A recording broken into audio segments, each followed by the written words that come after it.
Hello, I'm Barry. I'm Ross, and we are Twin Atlantic, and you're listening to Morgan Richards on Radio Cardiff. Hey, I'm Morgan Richards from Radio Cardiff from 98.7 FM, and I'm extremely pleased to say that I'm backstage at the Plas Solace music venue here at Cardiff Uni. I'm joined by a band who truly put their heart and soul into everything they do. It's of course those Scottish rock titans from Glasgow. It's the phenomenal Ross and Barry of Twin Atlantic. Hello, how are you? Hey guys, you right? Yeah, brilliant. Yeah, all the better for that amazing introduction you just gave us, man. That was awesome. Ah, no worries. So how's things? Yeah, we're good, man. Very good. We've just been busy touring the new record. It's been out for a few months now, and we're just kind of going as many places as we can, letting as many people as we can hear it, and we're just kind of enjoying playing all the new songs at the moment, aren't we? Yeah, okay, awesome to hear. Yeah. So guys, looking back at things, it's been quite an incredible journey these last few years for you guys as Twin Atlantic, watching you progress since starting the band back in 2007, especially over these last 3 or 4 years off the back of your highly acclaimed first full-length Free back in 2011, where you guys managed to do a lot of goals you set out to accomplish in that time. But I think it's safe to say that you spent the most hard-working period in this recent past 18 months seeing you being away writing, recording, releasing and promoting your long-awaited brand new third studio record, Great Devide, that came out back in August. It just must be incredible to continue this very busy period that you guys are having with the new record, and fans giving it the best response you've ever had. An amazing question. It was so all-encompassing. I think, we're having an amazing time. Like, we really took our time with Great Divide. Like you're saying, Free took us to a lot of our goals and a lot of our ambitions. We really wanted to take a step up and really push ourselves, because we've always felt like it's really important to have ambition and take the next step. And I think we're really impatient and like driven people. So whenever we get to a level, we always push ourselves to try and go one better. So on Great Divide, musically, we really tried to put more of our own personalities and kind of soul into the record and try and better what we did on Free. And I feel like, we feel like we've done that. It's a record that I feel like represents us more as people, and it has more of our personality and just vibe in the band. And it's a record we're really, really proud of. But that's why it took us quite a while to record it. We realised we kind of took the mick a little bit with how long it took us. But it's the first time we'd ever recorded a record with anyone waiting to hear it, because off the back of Free, before that came out, we had like a local fan base in Scotland and Glasgow, but people further afield didn't really know the band. So after Free, this was the first time we'd ever had anyone wait to hear the record. So because of that, I had to wait till it was like absolutely perfect, and we were all really happy with it. Alright, well brilliant, really good to hear. And as you mentioned, you guys did take the time to record the record, but what's great to see with you guys is that a lot of bands lately can release a record and get some great response online with Twitter and Facebook, and even streaming wise as well. But Great Divide really had a fantastic reaction, with it scoring your highest ever record in the UK album charts at number 6, just really missing out on the top 5 record. I know, it was unbelievable, to be honest with you, because like I've said so many times, we never set out to actually like achieve those kind of things, but the fact that we did kind of made it into the actual real life charts means that we're obviously, there's more people connecting with the band and more people into what we're doing. So it's a pretty exciting thing, isn't it? It's not the reason to do it, but it's quite a cool little stamp to have. It's always weird when people put numbers on music, because like Ross is saying, no artist ever goes, or maybe some do, but we certainly don't like think of music in terms of chart number. Music's in terms of it's successful to us if people connect to it and come up to us after shows and go, this song really means a lot to me, or I love watching your band live or whatever. But yeah, the chart set is really nice, but it's kind of like, I know. Yeah, it's kind of one of those weird things. Definitely helps with like your granny and that though. And they're like, oh, and you're like, yeah, check it out. Your granny who just thinks you were like a uni dropout until like you're in the charts, and all of a sudden it's acceptable, isn't it? Yeah. And one thing I quite found interesting about the record is that you guys actually wrote it following months on end of touring and festival appearances last year, reflecting the really passion and excitement you felt from fans during that period, because I actually understand that about 90% of it was actually written in the back of your tour bus on the road after your adrenaline was through the roof, playing in front of thousands of fans each night, singing along and just really wanting to make you guys write more music. Yeah, it was really Sam who kind of sat on the bus, and it was those times where I think because he was kind of amping himself up to be the front man of the band and kind of trying to get to like a certain like place where he had, honestly I suppose because he'd never done that before, none of us had ever done it before, but it takes a lot of confidence to go out and speak to people. I'm happy that we don't have to do it really. It's not it's like it's a whole different thing altogether. I think he took longer to come back down for that reason, but we had this time on the bus, and it makes sense right after you've seen what connects with people, what songs are working live and what maybe we lack live. It's almost like the perfect time to say, alright, okay, let's enter into something new. And reflecting on that, I have to say, listening to Break Devide, it just seems to be a real arena-side, proper rock and roll record, because it sees you guys continuing to progress as songwriters, moving on slightly from some of your previous alternative material, but still having an even more variety of combined styles of really guitar anthems and hard, dirty riff tracks, softer melodies, and even slower numbers at times as well. Yeah. I think do anything for long enough, you're going to get better at it. And I think the longer we spend together as bandmates and musicians who play music with one another every day, I feel like we're just all so comfortable with our roles of what we do in the band. I feel like we've all got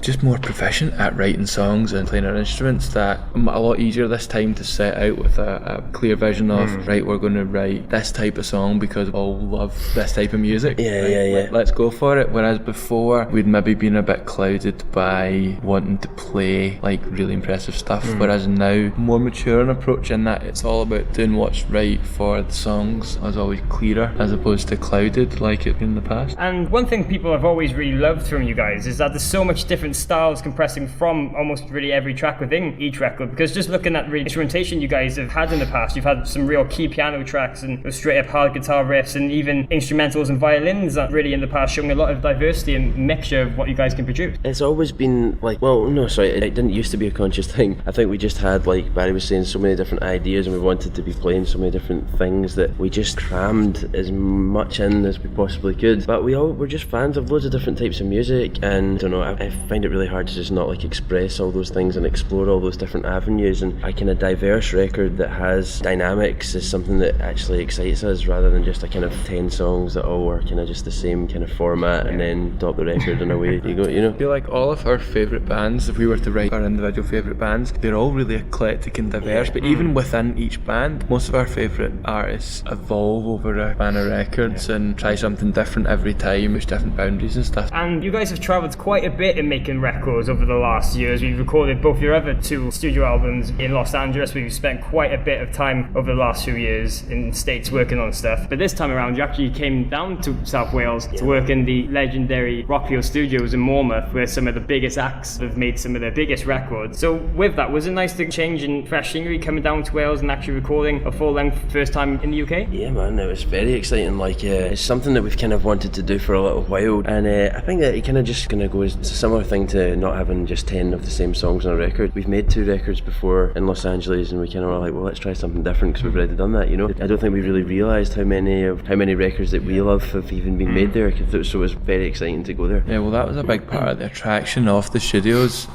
All the famous records like Queen, What's the Story, Morning Glory was recorded there, and you know, the first Coldplay album, Parachutes and stuff like that. So there's been so many seminal albums over the year done there. Definitely the history seeped in the walls and stuff was definitely like a big part of it, but also just the seclusion. It's in the middle of nowhere and it's a residential studio. So before, when we'd recorded, there was always like a daily pilgrimage to and from our accommodation to the studio, whereas this time our accommodation was the studio, so we were just fully immersed for 24 hours in the record, and I think that really helped us like focus and just throw ourselves into it. Yeah. As you've said there's no secret that Rockfield is a studio steeped in musical folklore, and at one point I actually understand that you guys were extremely excited that you're actually using the very piano that Bohemian Rhapsody was recorded on all those years ago by Queen. Yeah, we both played it on the record, didn't we? Yeah. In various different songs. It just sat in the corner of the studio. It just had a kind of, I don't know, when you sat down and played it, it definitely had a certain aura around it that you couldn't quite put into words. Probably all in your head, but it still felt cool, didn't it? Oh, awesome to hear. And another thing I actually wanted to mention to you guys, and one thing that I really like about the band, is the fact that you really embrace the fact that you guys are Scottish and giving back to your heritage, where just recently you've played a lot of small shows in Scotland, going back to some of the first venues that you played for back at the beginning. Also the fact that Sam has this really unique and broad accent that goes through in singing voice and just really hones in on really heritage. Sam's always been of the opinion that if he's going to sing about something that he's passionate about or tell a story, his opinion is it would be weird if he did it somebody else's voice. Like, music should all be about expressing yourself, and there's a lot of honesty, and certainly in our band and our music. So Sam's always said the most honest thing that he can do is tell stories and lyrics in his own voice. And even when we sing backing vocals and stuff, it's really important that we've always been really proud to be from Scotland, and kind of think, why would we hide behind fake Americanised or anglicised accent? Well, that's really important. But also when you're talking about playing all those places, in Scotland, and it's kind of do the same wherever we go. There's a lot of bands who